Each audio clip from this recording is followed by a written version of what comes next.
Have you put your phone on silent today? Well, I would ask you if you put your phone on silent.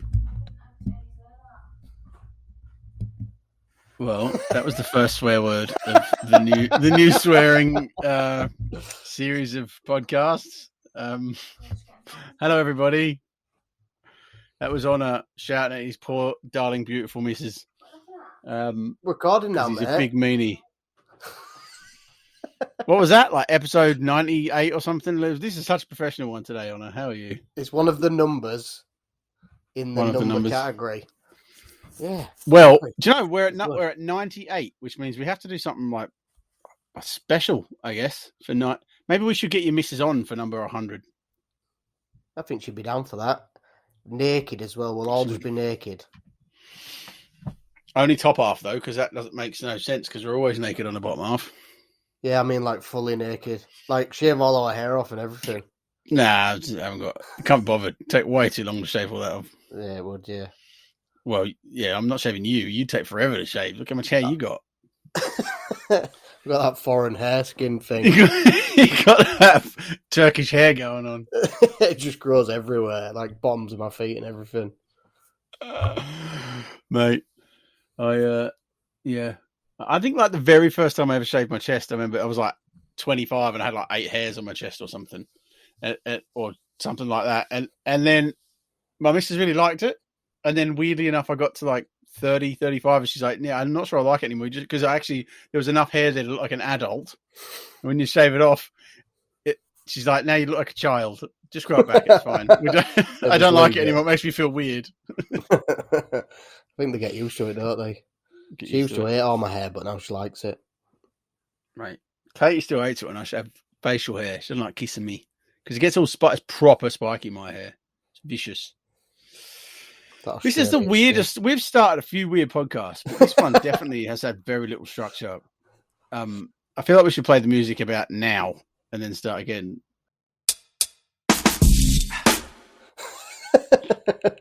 Just start over again.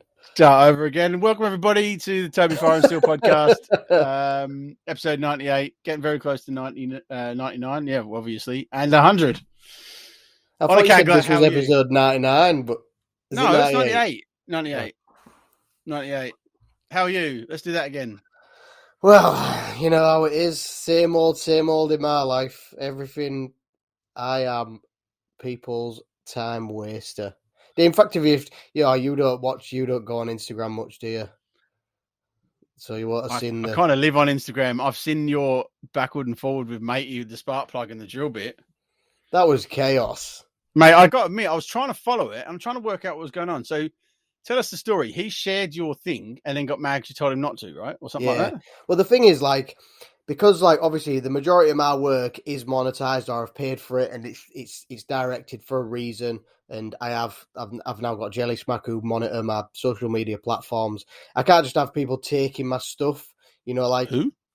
Jelly Smack. That's who do my Facebook page, and they're gonna do. Right. They'll do like my Instagram and then hopefully TikTok as well, and then Snapchat, I think. But yeah, so I can't just have people taking my posts and posting it because it'll get flagged, and then they'll get a copyright infringement, which is not it's beyond my means. That's them doing it. So I just inboxed him. If people share my pictures of the stories, there's a reason why Instagram has a thing on there where you can share it to your stories. It directly links back to you. It's your post. But he took my picture without asking, shared it on his thing, tagged me in that, used the Regrain or whatever app thing. And I said it I was nice to start off with. I was because he wanted to buy the spark plug. I was like, yeah, I told him how much it was. And I said, can you take it down? Because I've got a team who look at it and they'll flag it and it'll get copyrighted. And then he just went ballistic. And after that, I just started with the usual troll stuff back at him. But he kept sharing it. I've actually had it taken down 3 times now. And then he's still now writing posts about me, slating me. And the thing is now it's become that thing where he's lying about what I've said. He said that I've told him that I was a big YouTuber and a big podcast guy, but I didn't. at all. If like it's I saw the thing about I could walk into a podcast with this or something like that. I was trying to work out what that was. So weird, and do you know what? I've actually had loads of people inbox me and go, "Yeah, that guy's horrible." Like, because he in that post, what he first put up, he was like, "I've never had this before, and I've posted this and I've posted that." But loads of people have inboxed me and said, "Nah, he's nicked my stuff before, and I had the same thing with him." So you're not just being la-di-da, old posh YouTuber, like, how dare you take my stuff? No. This is my IP. It actually goes against community standards. If you look on the thing, you're not actually allowed to share because it is copyright infringement to take someone's picture. Why is there a regram? Or is that why Instagram doesn't have an ability? Yeah, Instagram don't have that. You can share it to your stories because it directly links to you. That's not you stealing it; it's you sharing it. But if you take their picture and post it on your account, it's copyright infringement. I do that all the time. Literally what you just did, I do it all the time. People tag me and be like, "I've made this knife out of 1084 from UK Knife Make Supplies," and I just whack it straight on. Oh, it's normally stories, actually. Yes, stories. But every now and then, I'll do the regram thing, and especially if it's a particularly good knife, and say, like, check out this awesome knife made by this dude using our 1084.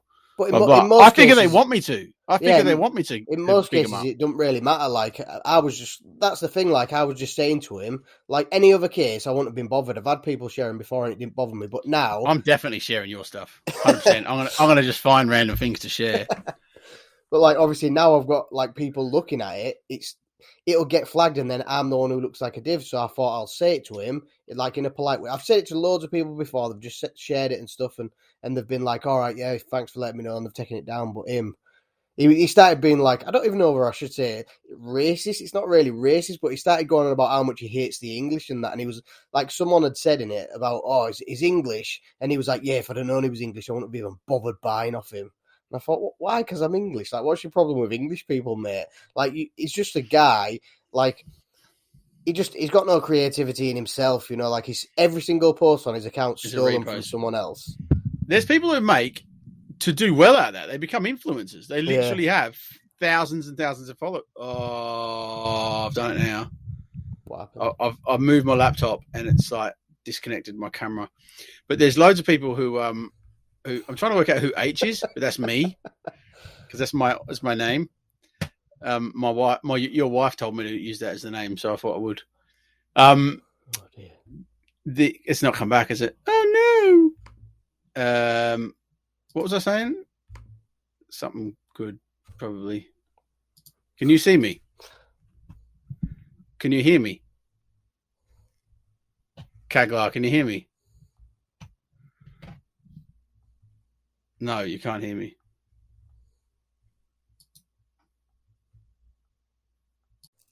Let's go again. We're live again. For everyone who was just confused by that, we were more confused than you were.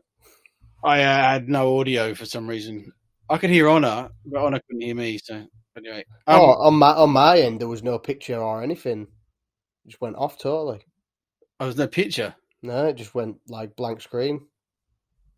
Top of the range, this technology. Top of the range. Do you know what though? It's like this janky system that I have set up because the computer doesn't work anymore because the Wi-Fi chip in it isn't powerful enough, but the Ethernet cable is broken because the kids have destroyed it. So I'm having to plug the laptop in via the Focusrite Scarlett 2i2, the microphone and the camera, and it's just like it's proper janky. It's not happy. I can't wait to get to the new house, build the workshop and the storeroom in the office, and then I'm going to build like a soundproof bit in it, and we're going to have like a podcasting pod.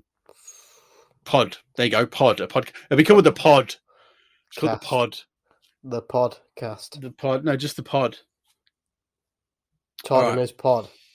No, we're done with the Todd. Todd's pod. Todd's pod. I might actually get a sign that says Todd's pod. Yeah, just on door. On the door. No entry, Todd's pod. On door. Door. So we were talking about matey who couldn't take a request to remove it. So what's the issue if he does do it? If anyone does it and you ask him, if anyone does it, the new team people, they will flag it as a copy. Is that what you said? Because it's like all teams like that run an algorithm, don't they? So they'll go against, like, they'll check everything, and then if it comes up, it'll just get copyright claimed and removed, and that obviously puts a flag up against your account. So I didn't want that to happen. So I thought I'll say it to him, like, asked him to take it down, but obviously because he's like some like self-important guy and he thinks he's like doing some, like, I had in the comments there was people like, I Doing won't be God's buying work. from that guy, and I thought, well, who cares if you won't buy? You won't buy from me because this guy said, like, I if you can't read what I wrote and take that as like I was trying to be like nice, then I don't want you to buy from me. And if I'm honest, I don't need you to buy from me because I've got plenty of customers of my own, and they're all happy with the way I am. And I'm a big la-di-da YouTuber and podcaster. I just can't understand people's like. Oh, I can't. People get too uptight about stuff. Like, people think they're so important. Like, you're not important, mate. Like, he's got 10,000 followers. He doesn't have that because he's not even getting like that many. Like, he's getting like barely breaking 100 likes on each post. So it's not 10,000. He's clearly bought them. It's just to boost his own ego. Like, he's trying to make himself feel better. And oh God, oh, you blocked me. Oh God, I'm not going to sleep. I think actually the worst thing was, like, it happened and he blocked me, and I thought, that's it. Next day I wake up and loads of people have inboxed me going, oh, he's shared your post and he's slating you and that. And I thought, as if he's still going on about it. So that got flagged. And then the day after that, more people, oh, he shared your post again and he's slating you again. So that got flagged. And he did it 3 times. Like, where is this guy in the US? Texas. Texas, we'll have some fun. He's clearly like, I don't know, he's got like, in fact, that was another thing. He started bringing into like, he started going on about my mental health and stuff. And I thought, like, you're the guy who's constantly posting about it, like, big problem about it. I've cracked on with my life because I've got a business to run. I've got kids to look after. I've got a partner to spend time with. And you're saying that I'm the mental one because I asked you to take a post down. So I'm mental because I said something which is actually against the policy of Instagram.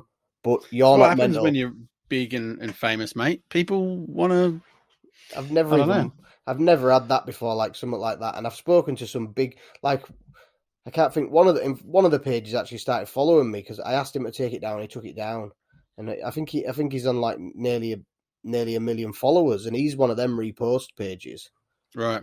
And I've seen people get annoyed by it before. Like, you often see, I follow a lot of the woodworking ones, and you see these things where there's some dude doing, I don't know, some really cool wood turning or something, and they put a video on, and then you'll see in the comments the name of the person they've linked in it, and they're like, I haven't given you permission to post this. Why are you posting my video? Yeah. Can you please remove this? And they just write back and say, we tagged you in it. And they're like, well, I don't want to be in it, let alone tagged in it. Like, you know what I'm getting a lot of? I don't know if you get these. Every day I wake up to, you've been tagged in this post or these 5 posts or whatever. And when I look at them, they're all those Pakistani. Now I can say that because they are literally, when you look at where they are, they're there. They're all like, this knife is for sale, blah, blah. And it's like carbon at Damascus. And they've tagged me in it. Yeah, and then several other like quite important people, like big names. I'm like, why am I in this? Like, not me, but UK Knife Mate Suppliers or sometimes Toby Foreign Steel, but mainly UK Knife Mate Suppliers. And I think people shouldn't just be able to tag you in crap that's got nothing to do with you. Yeah. And so they don't seem to be able to do anything about it except untag yourself. So you can untag yourself. It is weird. I get stuff like that a lot. Like, I'll get people who tag me in a story and I watch the story and it's got nothing to do with me. They've just tagged. In fact, no, not the story. In fact, the post, when you click on it and they just see loads of, on the photo, that's what I mean. Tags. But yeah, on the stories, and I do see like loads of other people tagged in it. It's just them doing something. Like, in fact, someone sent me the other day a live feed, and I deleted it, but it was just a picture of like their telly, and I just thought, like, why has he sent me his live feed of him watching telly or whatever? Like, I think people think that if they tag people, it'll like do something for them, but it doesn't do that. Well, that's what I wonder. I only was wondering whether the algorithm somehow, if someone tags you in it, it shows some of your followers or something. No, I don't think it works. I think years ago it did, but I don't think it works like that now. I think it's like a lot more advanced than that. They're just trying to get interactions, aren't they? It's just the only interaction they get out of me is untagging myself from it. Yeah, and if anything, that's probably bad. You know, like it's a negative thing onto that. So Yeah, it could like be. just work hard on your accounts and if Well, it maybe doesn't they happen, think it's working hard. it You know doesn't what I mean? happen. Maybe it's Yeah. part of what they think they're doing. Right? Anyway, it's annoying, but this is what happens when we end up on a world of social media. Not everyone's got the same morals, have they? Nah. It is weird though. Like I was talking, I can't think. I was messaging someone the other day about that guy, and I said like, I feel like I'm like a guy who I can take like his stick and the way he's like really, it's been is it defamatory towards me, like bringing me and my business into some sort of disrepute by saying stuff about me. And I can take it because I don't care, because I know that he's just like, he's got something wrong with him. He's clearly got an ego problem. But other people, like I was saying, like imagine if this was someone else's account, like a small account, and he starts doing that to him, and or like not even a small account, or someone who's just maybe had a bad week, and then that, like this is the problem with social media. Like there's people like that who speak to people in that way. They wouldn't speak to you like that. Like if I go to American Knife Show and he's there, I guarantee you, I'll be like, "Oh, you stole my thing. Like, are you going to say anything now?" And he won't say anything. And that ain't Sorry, because, mate. like, I was just trying to make a living. yeah, Sorry. it ain't because of like anything to do with like I'm going to start on him, because I wouldn't. But it's just the fact that people hide behind People a don't do that in computer and they can society. just write it. Like, I can't think who it was who said like people are getting too comfortable with not getting punched in the face. I'm sure it was Mike Tyson. It was Mike Tyson. Was it? Mike Tyson? Yeah, he was on what was he on? One of those talk show American type, like Conan, or one of those American talk shows, and they were asking him about like people saying stuff on social media, and he said it was I can't remember the exact sentence, but it was people are just, social media has allowed people to get way too comfortable with not getting smacked in the face. Yeah, it was similar, wasn't it? And that's golden. The amount of people who share it, although funnily enough, some people who share it, I laugh because I think you're one of the people I'd smack in the face, to be honest. If you dared say the things straight to my face that you happily say to people online, hidden behind your computer, you'd get a lump in the face. But anyway, it seems to be used by the wrong people. But yeah, it's gold. It is strange because I don't say anything to anyone that I wouldn't say to the face, because I just think it's fake, innit? You know, like it's fake. Like I'm not going to be fake to people online. Like I'll say what I say and that's it. But some people, I mean, come on, you know, like you've got to realise that there's a real world out there. Like he says it to me, I'm in UK. What if he says it to someone who actually lives in Texas? And turns out lives in Texas. Rocks up to his house and just blows his head off or something. Like that's why because people like, especially nowadays, people are like, it's becoming like nowadays that people are more mentally unstable. I don't know if like, not that more people are, but it's coming more forward. You know, like people are expressing it in a violent way and stuff, and it's easy to find people. So you do that and you rile someone up, and why would you just want an easy life? Like I just want to do my videos, post them up, people watch them, and that's it. Go home. Yeah. Say nice things to the people who are nice to me. Roll the people who aren't, and get on with my life. Just in fact, I didn't have an argument, but I've been winding people up on my Facebook, because that my Lego axe on Facebook's at like 10 million views or whatever now. And, good, is it? I saw that one. I forgot to comment because I know you need all my comments because you need good ones. I've had loads of like hate on it, like so many. Have people. You really? Yeah. See, they're the people I want to punch in the face. I would take that job if they got all those trolls and just line them up. I'd break my hand, just punching them all in the face one after the other. It's like people, and I'm not violent at all. I'm not, generally not. But I just think, they all need they need their mum to take them home and put them over their knees. What they need. But they just say random stuff like I went through some comments today and I was laughing. I've just been like pretty much roasting everyone. Like one guy just wrote, "This was rubbish. I wasted my time," and I just replied saying, "Best idea yet. Waste more time writing a comment." You know, like what if you wasted your time? That's right.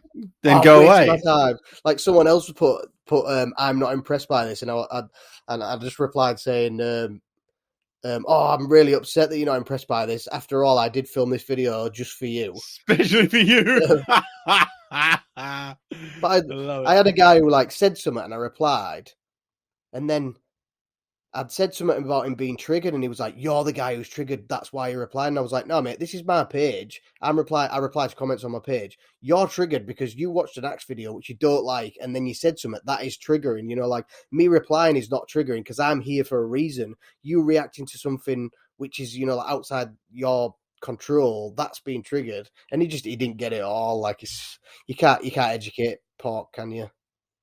Nope. In fact, I I do shared like that thing. pork, Say it. Oh God, arguing with. Oh, I used that the other day. It's good. I thought it was brilliant. And you know what? I changed it for someone else. You didn't want to put a swear word in it. No. I thought it worked just as well. What was it? Selfish people. Arguing with selfish people. Yeah, and the thing is, we're talking about somebody specific. arguing with selfish. Because what was it? It was arguing with stupid people is like playing chess with a pigeon. Chess with a pigeon. Even if no matter how well you do, they'll still prance around on the board and shit all over it or something. Yeah. Like they won. Yeah. And it's exactly that. It's like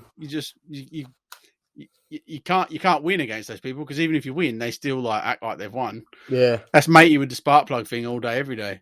Yeah, that's it. And that's why he keeps going on. Like, the thing is, he's pushed his chest out that much now that he's trying to look like the part. And you crack on, mate. I'll just get everything that you post up about me taken down, and that's it. You'll be one who loses your account. Well, yeah. Yeah, that's right. Yeah, it's the truth. Mate, I honestly can't work out what people get. The amount of times, although I have to admit, like, I see stuff, and sometimes I'll write a nice long post just being like, you're an idiot. Generally, it's not about someone's idea or something. It's actually more about someone else's comment in it. Like, someone will ask, is this safe to do, or whatever, and someone in the comments will write back a wrong answer, but written like gospel. And actually their answer is going to get this other person in trouble, probably. They're the ones I normally write back and be like, man, you can't just spout your crap like it's the facts, because you're going to get someone else in trouble. You can say this is your opinion and that it's a risk, but if they want to try it, it works for you. That's one thing. But to just spout it like it's normality, most people won't educate themselves in certain things. This is the big problem with social media, is people push their opinions as if it is the gospel. And it's not, you know, like, I'd rather people, like, in fact, I actually had, which is surprising to me, I had a guy write on that axe, and he said, not my cup of tea. However, I can appreciate the effort that you went into doing it, and I think it's a really cool idea. I'm glad that you've, you know, like, that you're thinking outside the box and make something. And I replied, and I was like, thanks for an actual genuine comment. You know, Yeah. you don't like it, and I respect the fact that you don't like it. Not everyone's going to like it, because it's just life in it. But why can't people just do that? Like, that's right. But good on you, mate. It wasn't my sort of thing, but good on you for making it, like, trying to do something different. Yeah, it's the truth. An actual sensible guy. There's one. In fact, at least I have looked, and the majority of people who try and troll me on there is the, like, elderly. Well, I say elderly, maybe like 50s or 60s American men. It's so weird, like 50s or 60s elderly, like, American men. And the profile picture's like them with a goatee beard, sat with, like, the grandkids. And I think, you've got grandkids and you're just a pillock, an absolute pillock. Yeah, I think there's a lot of that sort of group of people who grew up, probably their dads were quite practical, so they automatically think that makes them practical, even though they've never done anything practical in their whole life. They've just worked in 14 different petrol stations, or, you know what I mean? Not that that's a derogatory thing, but they've never really done anything for themselves. They've never made out. Yet they sort of, like, my dad used to work, I get my skills from my dad, but they've never. And when you look through their house, door frames are held on with, like, gaffer tape and like, you know what I mean? They think that they're quite practical, but everything's bodged within an inch of its life. Yeah. And I mean, you see a bit of that, but we should be less. I feel like this is a negative podcast right now. We need to be more positive, isn't it? In fact, that's what I've done with my TikTok.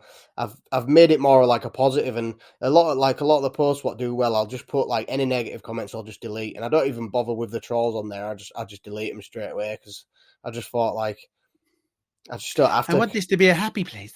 Well, like, because obviously TikTok's it's not really important, so I don't really care. So I thought, well, I'll just delete everyone. Like, I don't really need the interactions on there. Well, whilst that's true, it is important, because one day those 13, 17, 15, 12-year-olds are going to be 31, 36, and Honor's going to be like 55-year-old axe maker, and he's going to need customers. They're going to be like, I remember you from TikTok. You were awesome. You made that Lego axe. Can you make me another one for my kid to throw? Well, while we're on the subject, I actually had a guy who was like, it wasn't the Lego Axe one, it was the Trench Club, and he'd like said, you need to learn how to weld. If you're a good welder, you wouldn't grind them off. And I was like, that's not how it works, mate. Like, not everything. It's not structural welding. I'm not building a bridge. Like, I grind welds off so that it was on a... Tell blacksmiths that, and people who weld gates together, and then they grind the weld so that they can paint it and you can't see the weld. Yeah. Like, you will always see a weld, regardless of how good it is. And then he started, like, I went on and I was proper stirring pot, and he ended up sending me pictures of his welding degrees and stuff. And then I just replied saying, sorry I took so long. I was just looking for someone who cared. Like, as if I care. Like, he sent you his welding degree. He's like, well, I'll teach him. I'll teach him and show him that I can weld better than him. Because he was going on about, I weld bridges for a living. I thought, well, you weld a bridge, mate. What humans walk over? Like, this is a trench club. It's got an inch weld on it which holds half a ton, and it's not breaking. I don't care what you say. It's not breaking, mate. Human beings. Unbelievable. Like, I've grown up with welders. My stepdad's been a welder like his whole life, pretty much. Since he got a job, as a welder. Like, he does structural bridges and stuff like that. Like, what did we just say a minute ago on it? That doesn't make you a welder. Yeah, well, that's another thing, isn't it? Like, I think Jeff said it before, hasn't it? Like, there's so many chefs who like tell you how to make a knife, and just because you can cook food, it doesn't mean like, just because you use a knife, it doesn't mean that you're an expert in making knives. Well, that's the thing, and that's one of the things Jez talks about. Like most, but a large percentage of chefs, they don't know anything about knife geometry. They don't know anything about it. They just literally they want a cheap ass knife they can sharpen relatively easy, and then throw in a tool roll, take it to the next job, sharpen it, and cut things. They don't want to spend loads of money because they're going to go through them, they're going to lose them, they're going to break them because they're going to abuse them. Well, they don't want a high end tool, and they actually don't know anything about high end tools. Yeah. In fact, that reminds me of one chef who messaged me, and he wanted me to make. This is such weird. I was like, he asked me about a knife, and I was like, right, yeah, I can draw it up for you, and let me know what you're thinking. He was like, can you make it so I can see what it's like and see if it's comfy in my hand before I decide to buy it? What, like out of wood or Play-Doh or something? He wanted the knife making. Oh, right, the actual knife. Then I'll try it and go, yeah, I like it. I'll take it. Yeah. Right. He wanted to test it first.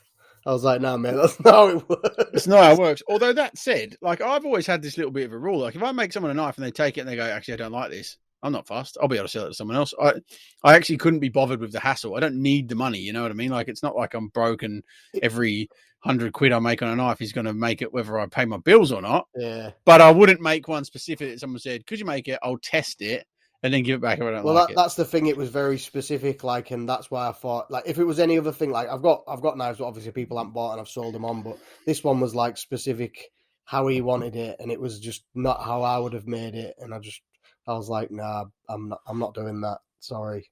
Like, no, you aren't going to find anyone who's going to make a specific knife how you want it, and then you decide you don't want it and they're stuck with it. You should have sent him to Jez. I would have loved to have seen the reaction to that. Next time I will. That email. From now on, actually, any Nightmare customers, I'll send them to Jez. 100%. Oh, yeah. That actually is exactly what my mate Jez does. Yeah, he's at Oblivion Blades. He's in Oz, but he'll post for free. Yeah, he posts it for free, yeah. Here's his number. He'll probably build it for you tomorrow afternoon and have it to you by the weekend. He'll FaceTime you while he's building it. Oh, mate. The whole time. It'll be live. So anyway, less about me. What have you been doing this week? Since we've talked for 20 minutes and then whatever the other part of the recording was about how much I hate everyone.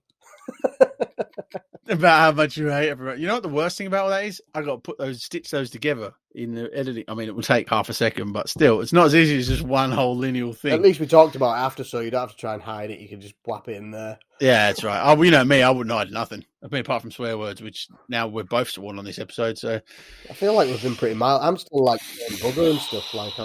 I'm bugger. What about me? Well, do you know, some weeks you just think, I'd love to just not have to get up to an alarm at some point. That's it. You know, the new car we got? Yeah. So you want one of Toby's stories? Here we go. Oh, no. stories. Oh, So, our signal's gone. I can't my hear phone's you. gone off again. So the new car we got came on Friday.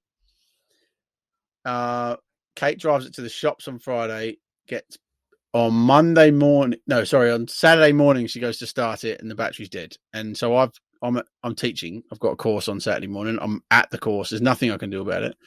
Car won't start. Father-in-law has to take Echo to ballet. He comes down and gets the jump leads because Katie's lost the jump leads somehow.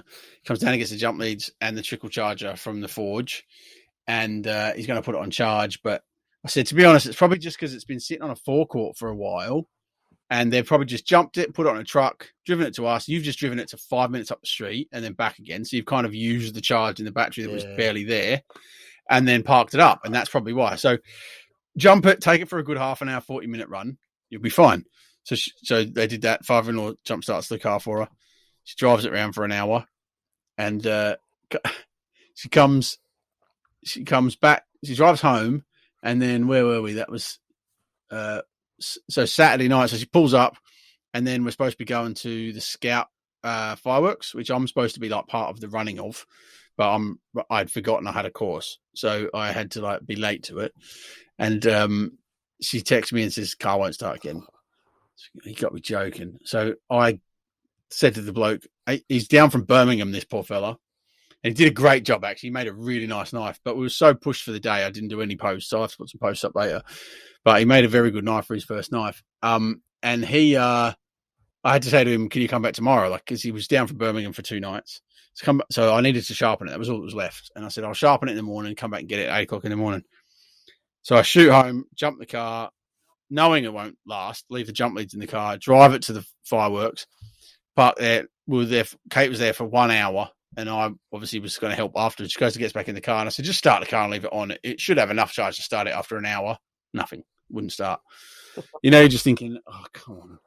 And then Sunday, we had to drive down to Chelmsford, which is, an hour and 40 minutes, something like that.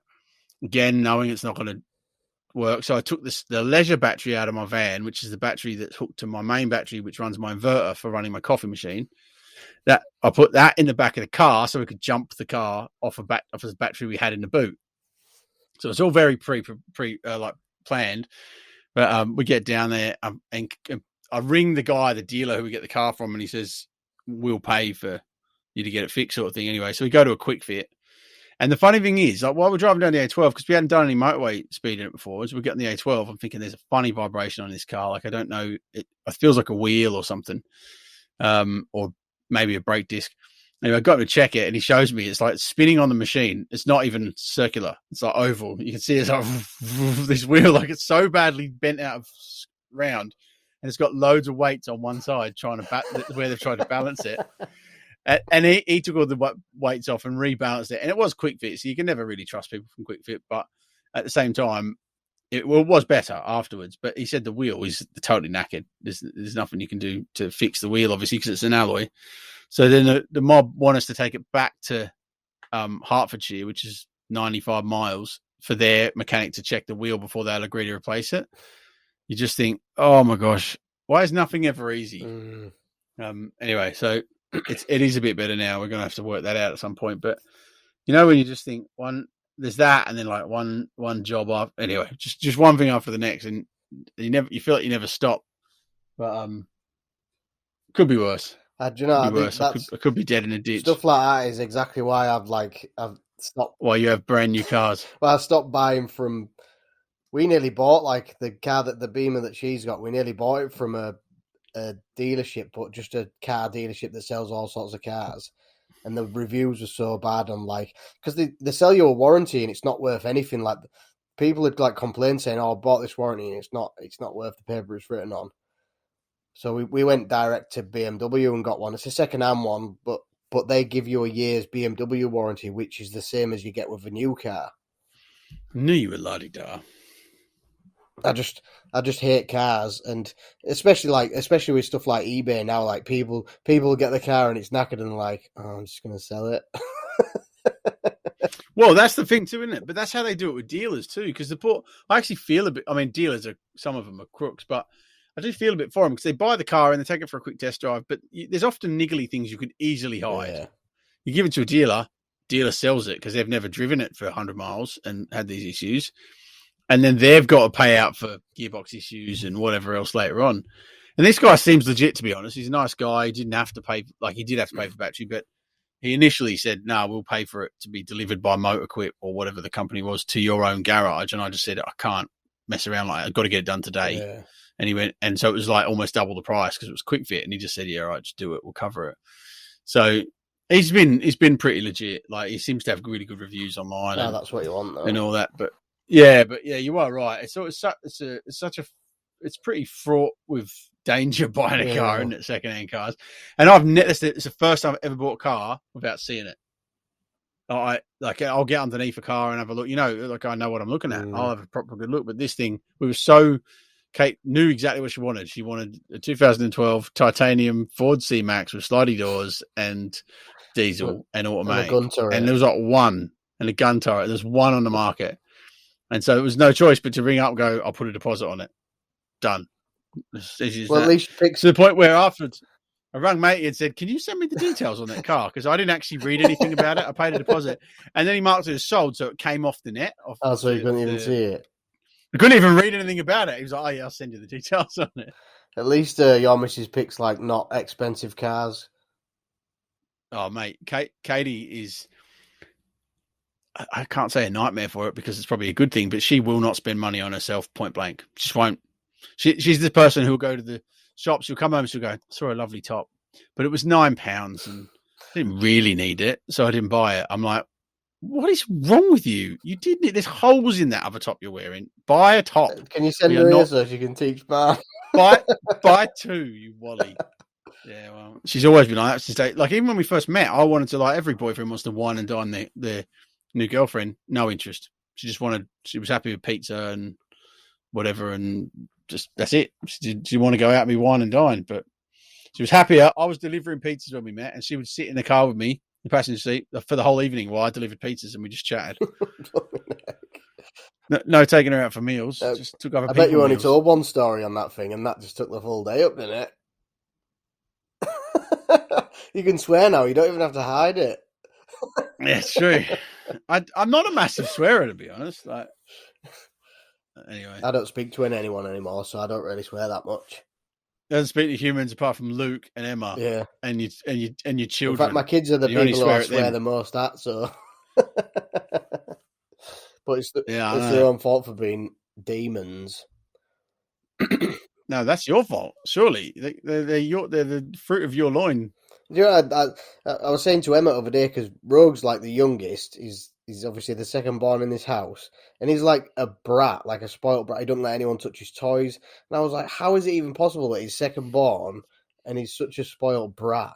He's a lockdown baby. He's got some attitude because he was born in lockdown. He thinks the world owes him something. The world owes him something. My daddy's rich and famous. He's a YouTuber, don't you know? I wonder if anyone actually thinks that I'm rich and famous. Can I just say, I say it as a joke, but Honor's he lives in Scarborough, mate. His house is worth about 45 quid. Yeah, I live in an ex-council house on an ex-council estate, round corner from where I'm being mean. In his area, he's rich and famous because he earns 26 grand a year, so he's rich and famous there. Grand seems like a lot of money. Is that a lot of money? Does it? Okay, I don't know, 15 grand a year, whatever. Whatever. Taxman's I've just listened to a podcast and... Yeah. Well, you earn 26. It says here you earn 11 grand. Your mate, who seems to know you well, says 26 grand. Yes. Let's not talk about the fact Emma has a business as well. Yeah, she earns more money than me, definitely. Blooming heck. In fact, coincidentally... Yeah, but she won't be able to do it for long. Her back will be stuffed in 8 years and she'll be retiring from tattooing. Well, she did say earlier on that she was going to, when she retires, that I can look after her. And I was like, my job's more laborious than yours. You sit on a chair all day. It's not, though. You never see an old tattooist. Old tattooists have such stuffed backs within 10 years of tattooing. Yeah, but it's not. Have you seen Dave Vader's tattooing now? Is he? He's tattooing because you can get synthetic skins. Yeah. I don't know if Emma ever did them. Actually, he ain't bad at all. He's doing a pretty good job. He's doing his own stuff. He's doing his own thighs. Oh, really? I haven't seen. Yeah, you got to be tough as, I reckon, to do your own thighs, or dumb as. I reckon I'm probably dumb enough, but yeah, I don't know. I once knew a tattooist who tattooed a rose on the back of his hand, and he had to gaffer taped his arm to the table. He said it was the only way he could stop himself his hand jumping and trying to pull away. But yeah, I don't think I'd do it. Emma's tattooed her own thigh. She's got a tattoo on her left thigh. I think it's a rite of passage, isn't it? I feel like most tattoos have. The only tattooist I know that hasn't really done anything like that is I think he was my last tattooist, which just seems sad. It's about 8 years ago. I haven't had a tattoo for that long. He didn't have a single tattoo. Didn't have any tattoos. Not one. He literally, and he said, I've left it. And I said to him, I can't believe you're a tattooist. You haven't got any tattoos. And he said, I've left it this long that now it would have to be ridiculously special. It would have to be, and he said now it would have to be some incredible tattooist doing some incredible tattoo. He's like, it's too big now. There's just too much writing on it. I probably just won't ever get any tattoos. It was very weird seeing a clean skin doing and he was a damn good tattooist too. It's weird, that, isn't it? Anyway. I suppose not having tattoos I've never is seen now that. the different, innit? Like years ago. Well, it was the other way. I have had people say that if they could go back and have no tattoos now, they would, because when they had tattoos, it was sort of a bit different. Whereas now everyone, do you remember the stage where everybody had a koi carp on their arm? Like that was my brother-in-law got the carp, and I remember thinking, I said to him, "Why have you got to get chips on the other arm? I don't get it. Why it's with the fish?" And he's like, "Well, I just really think I'm really in tune with Japanese culture." I was like, "Dude, you know nothing about Japanese culture. You don't know any Japanese people, but everyone else you know has a koi carp. So I think it's more to do with fashion than Japanese culture. But for what reason?" And I honestly can never work out. It's fashions, isn't walking around in a kimono with a samurai sword on his back. Yeah, none of that. Well, because then it was like sugar skulls, and that wasn't it? That was the big thing for ages. Everybody had those. Yeah, there has been. It was a bit darker than fish. I try to think what phase. I think the phase at the moment's like new school, which is the same as old school, but just differently. They're just calling it different. What like anchors and. But I think the newer school stuff's got like thicker outlines and stuff, whereas the old stuff's obviously thin for the. Right.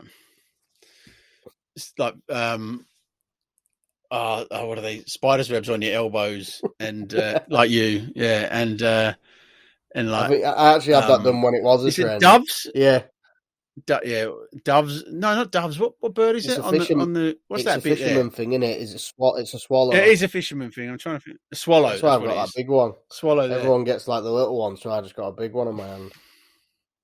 It looks like a kidney. Have you got a kidney on your hand? A kid's knee. Is that supposed to be a bird? It looks like a kidney. There's a human organ on your hand. New school kidney on my hand. That's the other one people get is hearts. Don't I see a lot of that, like a anatomical heart tattooed in places. I'm not really. I did used to want one like on where my heart was, but I'd never got it. Man, I've seen that done a couple of times. That was the other one. Was the like animatronics? Yeah. Like they used to do the skin torn off, and you would have all the sinews and all that, and then people started getting like robotic type stuff under the flesh, which was. I reckon it would look really, really cool when it was new and it was dark and all that sort of stuff. But like every tattoo, it sort of fades. Like humans. We fade as humans. Fade into obscurity. Yeah. No, I feel like my daughter's just got a tattoo. My daughter's boyfriend's just got his first tattoo, and I'm like, hang on a minute, why is everyone else getting tattoos around me and not me? That's why I keep threatening Emma that I'm going to come up and see her, get some tattoos. She's like booked up till April now, I think she said. Yeah, she'd fit me in. I'd be at your house, man. She's doing the sofa. No, I'm not saying that. I'm just saying like it's chaos, like it's busy, like. Should have been a tattooist. I was thinking that myself. You could just start, like Dave Vader's just started doing it. Just have a go, man. I reckon people would let you. I can't even write my name properly, so I don't think anyone would want me to put a picture on them. You don't have to write. Well, no, you do. There's some of my favourite memes. There's some of my favourite memes with the like, and it does make me think, what tattooist? Because every tattooist I've ever met, every tattooist I've actually asked the question to or been in a tattoo studio, it says you have to have it written down. Like they have to copy it word for word, even if the word is "and." They want to see how you've written it because they're not risking writing it wrong. I love the ones that are spelt shockingly badly for no reason. Yeah, there's loads of them good memes in there. People spellings. I try to think which. In fact, when we were in Mexico, one of the lads got "Only God can judge me," but the J looked like an F. So we always used to say, "Well, why have you got "Only God can fudge me" on you?" Like it was so bad. Try to think what else I've seen. People just get bad stuff. Yeah, I've seen a few bad ones. I saw one the other day with something. Oh, it's a great story. I can't even remember the detail. Anyway, it was a meme of bad tattoos, and it was one that was like 4 spelling mistakes in 2 sentences on this woman's arm. Just think, why wouldn't they write that down? I just can't work out why they would, unless it was intentional. Which maybe some people name their own child Jelly Bean. So I mean, maybe people want false percent. Mate, the year my daughter was born, there was, I think it was 146 children in America were legally named Jelly Bean. I don't know. I don't think I'd want to. I mean, I'm called Honor, so I can't really say anyone's name. But I don't think I'd. You got a great. I don't think I'd want to be called Jelly Bean. Like Well, I think apparently a lot of them were like, have a baby. The sonogram picture looks a bit like a bean sort of thing, and maybe people even call their belly Jelly Bean. I don't know, and so they just kept it. But you think, why would you name the baby? That should be child cruelty. Take the child off that person. Give it when to someone Rico who cares. was in Emma's belly, we used to call him OJ for Honor Junior. I was like, let's call him OJ, please. OJ. Yeah. We actually got used to calling him that, but when we actually called him Rico, we were just like, it sounds weird. It sounds wrong. OJ. Yeah, that would. Although that said, that's been long enough. I think that it wouldn't. Anyone under 30 wouldn't have any idea who he was. In fact, the Netflix put that thingy out. I think they did a documentary, and then they got the TV show, so people would know a bit. But I don't think they know the full. It's not synonymous with the crime at the time and all that sort of stuff. Innocent, people, so. It's not. I'm not even going into that. No, let's go into it. We're on a podcast. In fact, why don't we I'm not going into it because I have literally no clue. As far as I know, he's not innocent, but I don't know anything about it really. Well, in fact, as everybody knows, as you know, I listen to loads of murder things on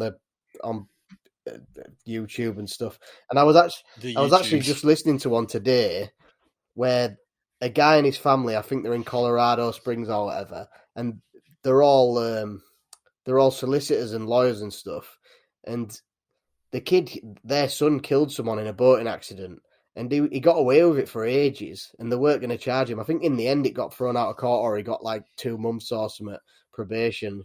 And like I was just like, it's just money, like people say like everyone's equal, but we're not really. If you've got money, you get away with stuff. I mean, look at politicians and celebrities as a prime example. I mean, who was it? I can't think of that celebrity.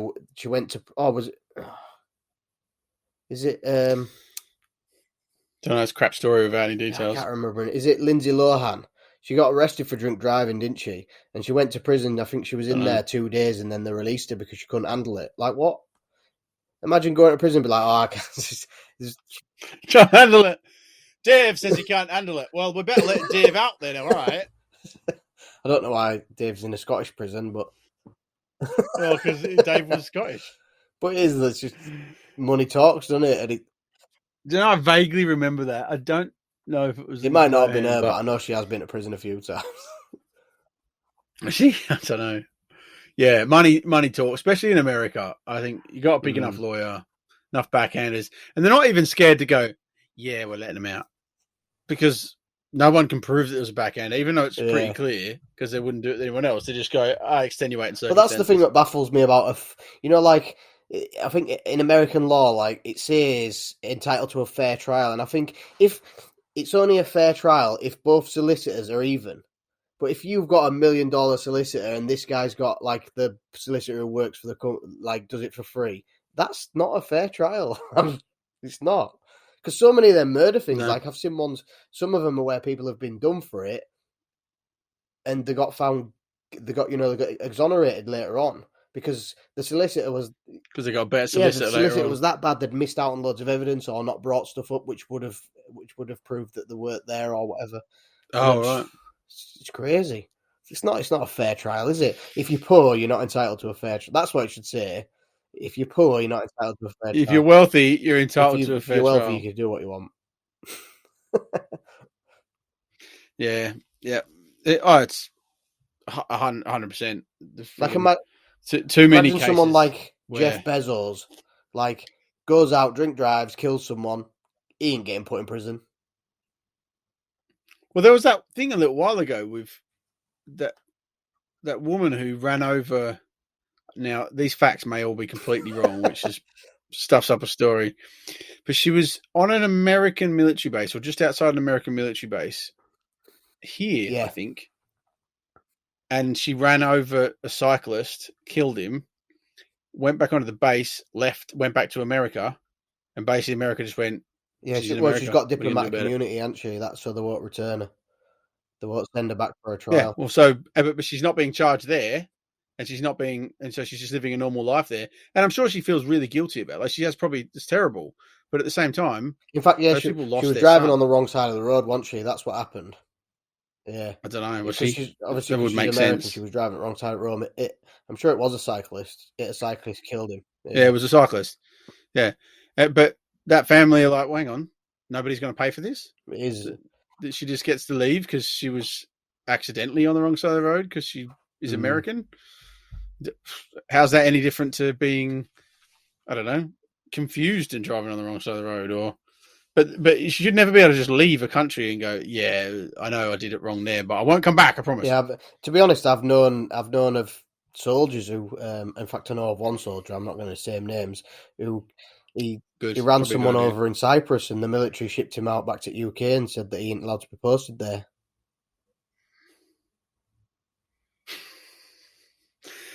I don't know. I just think, even if I kind of get diplomatic immunity. I kind of get if Americans went, look, she's an American citizen. We're going to keep her here. We're going to trial her. If she actually got treated like as if she'd run over an American in America and did the time that America deemed correct for that, then all right. I mean, not that it makes any difference whether I agree with it or not, but fine. But surely, like first world countries, we have to see that that's wrong.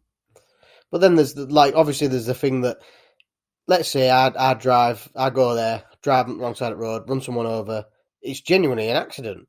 So if she's, if it's an accident, why is she so scared? Because, I'd say UK laws are quite fair, if they deem it as an accident. She might go to jail for life and be out in 2 years. Oh, yeah. Because life over here is like an afternoon in jail.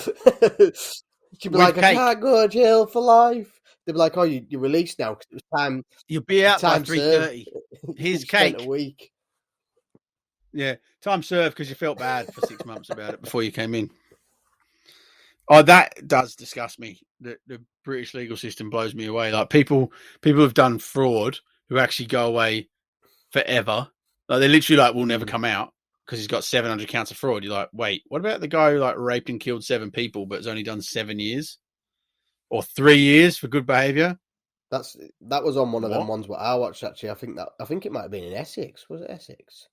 A woman had been to a wedding dress shop, obviously to get a wedding dress. She was getting married soon, and she'd come out there and gone missing, and the guy had raped and killed her, and the guy had actually been in prison but released 3 months early. He'd been in prison for raping someone else, and while he was on release, he'd raped and killed this lass.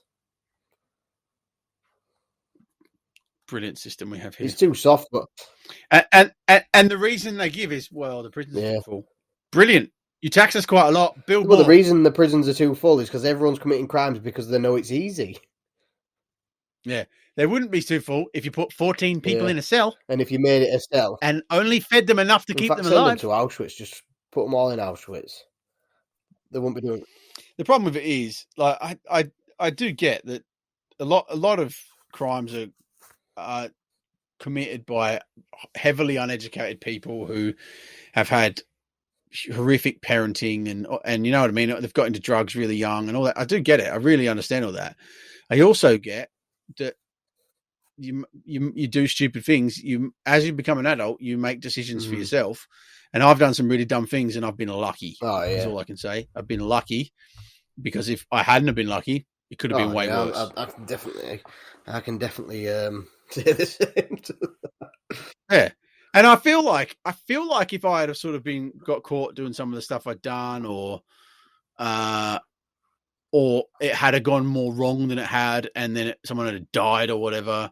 You know what I mean? Like driving stupid in cars and all that sort of stuff. I feel like I would have gone, yep, I screwed up, take me away. Maybe I wouldn't. Maybe I'd have been like, no, I did nothing wrong. Leave me. And I'd be tantruming as well, going, I want an Xbox and cake in jail.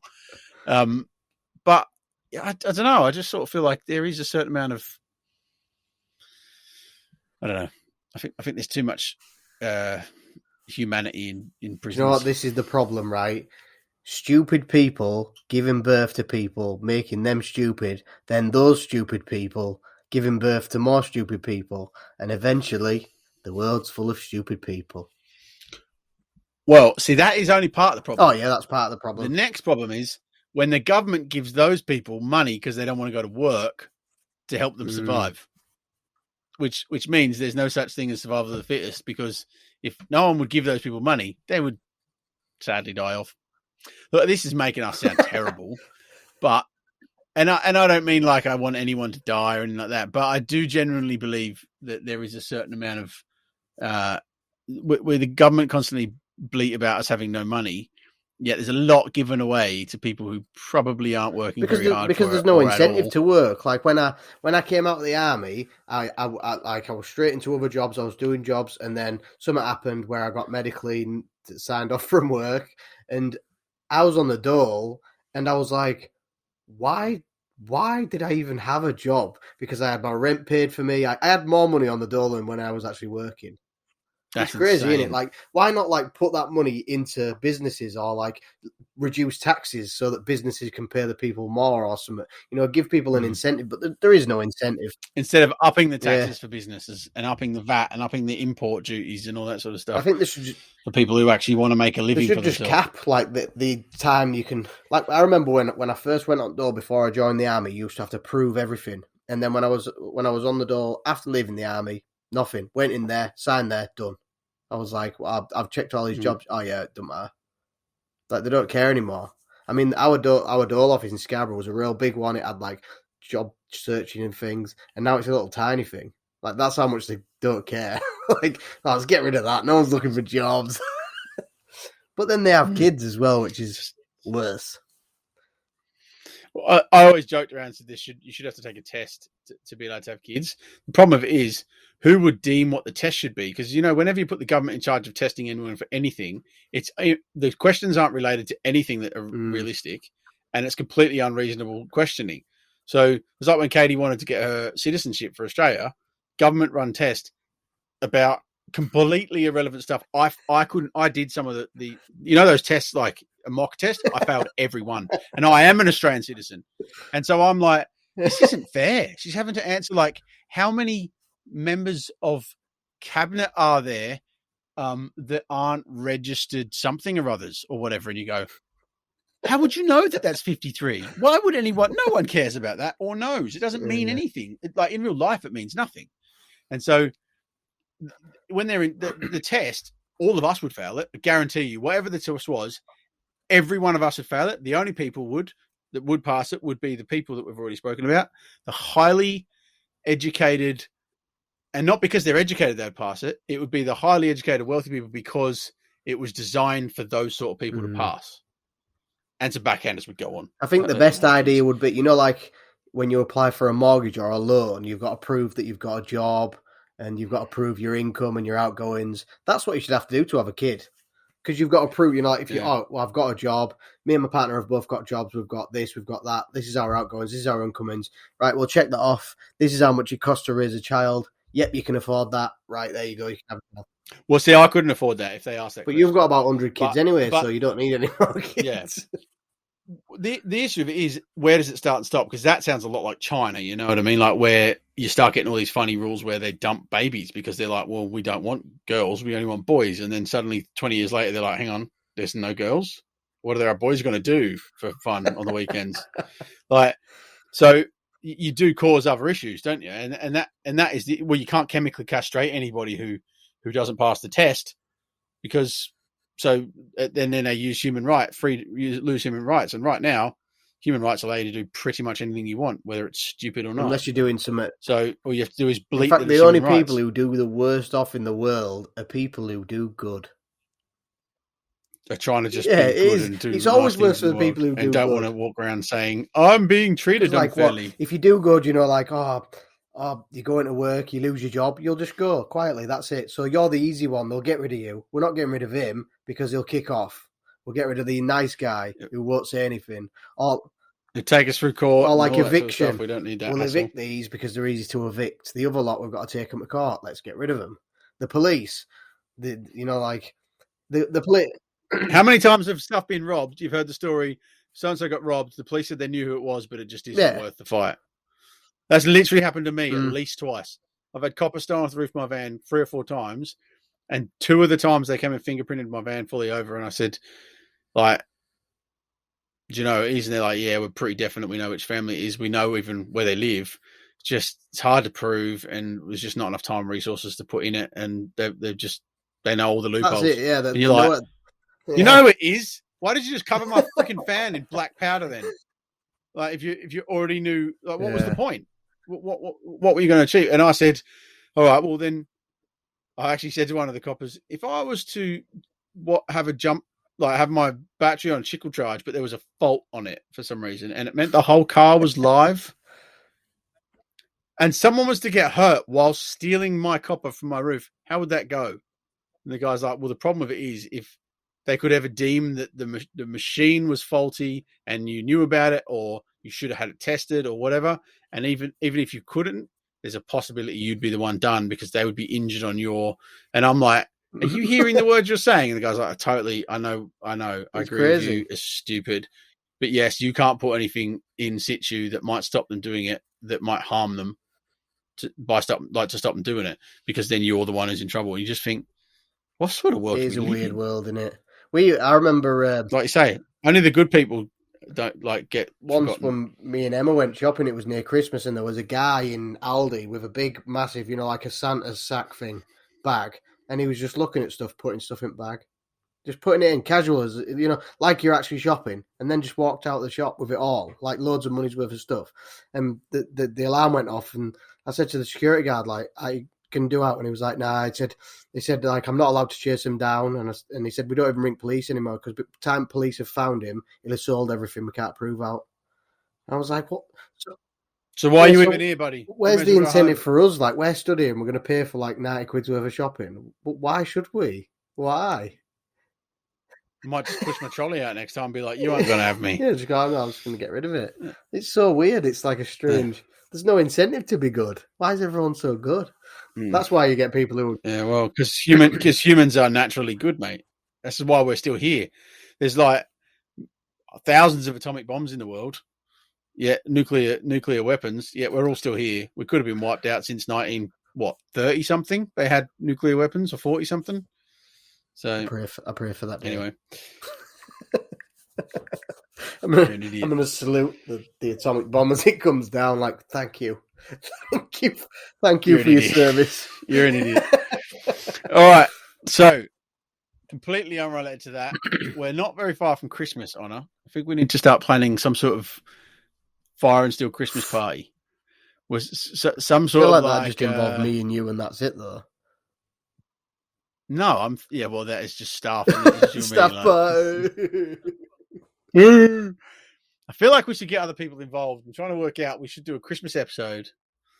We need to get some more people involved. Maybe we just send that link out to like hundreds and hundreds of people on Instagram.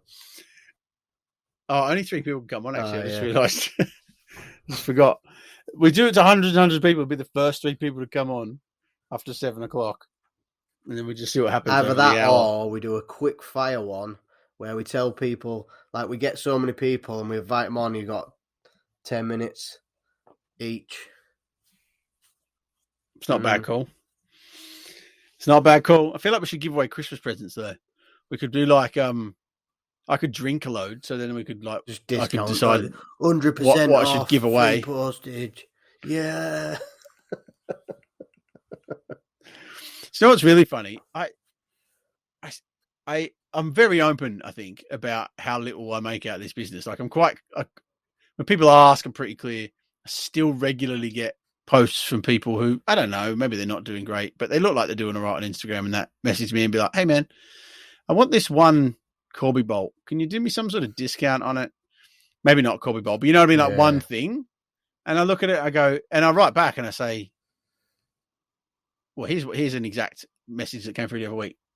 And I actually don't have an issue with it as such, because I've asked for discounts and things in the past and whatever, but and they're fine. They don't get narky, or not many get narky, and this one didn't. But it was, can you do me a discount on this handle block? And I worked it out. It was 26 quid, I think, the handle block with free postage. So if you discount that, it's like 23 quid. And so when I worked it out, it owes me about £18. And so I wrote all that and said, so what sort of discount do you want? Knowing that, like, how much, like, what else are you buying? You're just buying that one block? Are you buying 400 quid worth of other stuff? If you are, I'll probably give you the handle block if you ask for it. Like, but if it's just that, how much discount do you think you should get? Like, there's not a lot in it. But yeah, I get that more than you'd realize. People, and you know what the other one is? People will be like, people I've known for ages. Hey, how much is 2 bits of 1084, a bit of 15 and 20, a piece of Gidgee, and two Corby bolts? I have no idea. www.ukknifemakesupplies.co.uk. Put it in your basket. It'll tell you at the end. Have you got a website? Yeah. Can you send me the website? Yep, I can. We know each other. Like, I don't think you've ever bought anything from me, but you could use the website like everybody else. Anyway. I think my problem with the discount thing is people, like, obviously I'll get it with knives. Like, I've had people who message me and go, oh, I want to order this knife. Like, or like, if I've got a knife in stock, can I have a discount on it? No, you can't. If you're buying 10 knives, then I'll give you a discount on it. Yeah, like, not just one knife, because why should I sell you that as a discount, but then I'm selling it full price to everyone else? Oh, I agree. And that's the thing. Like, if someone said to me how much for 10 of those, I'd be like, we can work something out. Because it makes it more beneficial, doesn't it? Like, it's mutually beneficial to you. Like, I would buy, like, if I go online and, I don't know, a website and they're selling stuff and it says, in fact, eBay is a prime one, like, I buy nuts and bolts off there and it'll say, like, buy 2 of these, get the third free, and I only want 1, I'll buy 2 just to get the third free, because I know that I'll use them, But I won't be like, oh, can I have buy 1, get 1 free for no reason whatsoever? Can I just have the free send me that one, free actually, one? if I don't order the... Or, like, I'll buy them and then send them the 2 back. Can you get me one out of the box of free ones, please, and send me that? I'll just return the 2 what I paid for and get my money back. Yeah. Love that. Oh, mate. So swearing is I literally didn't get a single message. I don't know if you got any messages, but I got no messages. I've had a few. At all. Pro or Jeremy con. from Simple Little Life said that he wants swearing back. Yeah. In fact, he did say that he likes the idea of having the old-fashioned swearing on there. So I said I'd learn some, but I haven't learned. I think I've said sod and bugger today, and that's your 2. Right. That's your 2.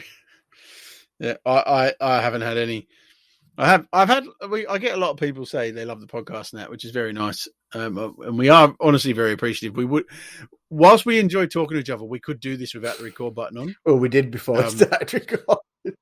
We often do. So like half an hour before and then be like, balls. All right. Let's press record and not talk about any of the stuff we already talked about. But we are appreciative that people listen. We generally... Well, I'm talking for us on it. I'll agree with for me, I'm very appreciative with you for once in my life. because it's not worth it. Like, it isn't worth the energy and the effort that goes in. Like, this physically costs me money every month to make this happen. It's not a massively expensive exercise, but it does cost me money to do a podcast every week. So we are actually appreciative when people take time to write a message and say thank you. If you want to go onto iTunes and do that, or onto Google and do that, I should actually do that every time someone writes me a message. I should be like, "Thanks, man." Write it on Google or write it on iTunes, but it does very much help. So if people do that, and also cool. I've been thinking, and I did say this to Toby, but he doesn't like listening to me, which is weird considering that it was only me and him speaking. And I was thinking about maybe having a Patreon set up for this podcast, which obviously would the money's obviously going to go to stop Toby paying, because I don't pay any money, so don't feel sorry for me. Feel sorry for Toby. But if we would just obviously get enough. I mean, I think the lowest you can get is like $1 a month. It's not much. And it obviously helps the podcast keep running, and then eventually just upgrade the gear and get everything sounding better, so that Toby ain't using like some chewed up wire or whatever. If you're interested in that, then write a message to Toby, not me. Well, look, I've people have told me that before, and I have this thing that feels, I don't like the idea of being a charity. I always feel guilty about it. And like, I have several mates like you have Patreon and that sort of stuff. And I know it isn't like that, but I don't like ever asking for anything. I've never been a person who asks for something particularly. So, if people would be interested and do want to do that, then let me know, because I probably won't ask for it at any point. It is difficult though. I know that when I set my Patreon up, I didn't want to for ages, and then I just did. And I do like, I speak to my, well, especially recently, I post on there a lot, and I appreciate my patrons. They help out like massively with the channel. Like, there's sometimes when I've needed stuff and I've used the Patreon money, what I've saved up to buy the stuff, and it does help massively. And if people don't want to pay, then they don't have to, you know. I think that's the best thing about it. If people do want to, then, because it does feel a bit like money grabby, and I've always said that if I do start making loads of money, like millions and that, or maybe 50 million, then I'll turn my Patreon off. I'll stop it, you know. What about 48 million? Would you turn off at 48 million? Just when I get to 48. In fact, I said before. What about 47 and a half? I was like slowing my channel down, and I said, look, I said to my patrons, look, I'm going to cancel it. Like, I don't want to take the money off you. I'm going to cancel it. I'll keep it on, and you can still see stuff. And they were all like, no, leave it on. Like, we still want to pay. So I did leave it on, and obviously I've started doing more videos now, so it works out all right. But it's interesting. Michael Cthulhu said similar to me once. He's always found, like, he felt a bit guilty about it at first. And he actually not only found, like, he felt like he owed them all something constantly. He felt like he was working for them. And he said, weirdly enough, they all act more like they work for him now. He said, it's almost like they're part of the team because they're invested. They're part of the team. And he said, no joke, I get bought stuff all the time by the, like, even when we were hanging out with him at Sydney show a couple of years, 3 years back, I think, this guy rocks up with a wireless mic system to plug into his camera because his audio was so crap on his YouTube videos. This guy loves him, and he'd spent like $180 on this system that plugs into his computer and then gives him a wireless mic. Not his computer, his camera gives him a wireless mic. And the guys, and he turned out he said, "Oh, I'm one of your Patreons. Like, I knew you were going to be here. I wanted to give you this." And Michael goes, "That's exactly what we were talking about earlier." He said, "I get that sort of stuff all the time. People, they want to increase the quality of the channel, and they want to help, and they want to give suggestions. They want to do all that. Like, they don't want, it's not, they don't want more out of you. They want to give you more, if anything, which is I do like it. I will say, like, probably the only reason my channel is still here now, because half the time not now, but in times before, I've just wanted to just go, I can't be involved with it anymore, and just make knives. But because of my patrons, I've just kept going, and, you know, like, it is that, you know, like, that they're part of it, and I feel like, well, I can't cancel it. I can't, like, close my channel down because I feel like I'm letting the team down. But they are like part of the team. Like, I get them involved with stuff, and I will get them involved more in future videos, and it is good. But it does feel weird. I think certain people will just take it and they don't care, but it is hard for some people, and I think people want to help out more if they know that you know that you're not asking, and then they're just like, I wanna. Like, oh no, you're all right. You're all right. That might be my issue. I like to over deliver, and that might be my thing. Someone will give me a quid, and I'll feel like I owe them like 3 days work. It does feel like that. My wife will be like, "You're literally covering just your Squadcast thing, and you're working 14 more hours a week than you used to. What are you doing?" Anyway, it's a funny odd thing. Awesome. It is a funny odd thing. All right.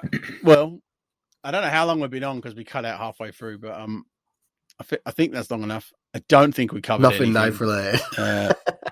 It is sort of related because a lot of people who listen are on social media, and that's the relation.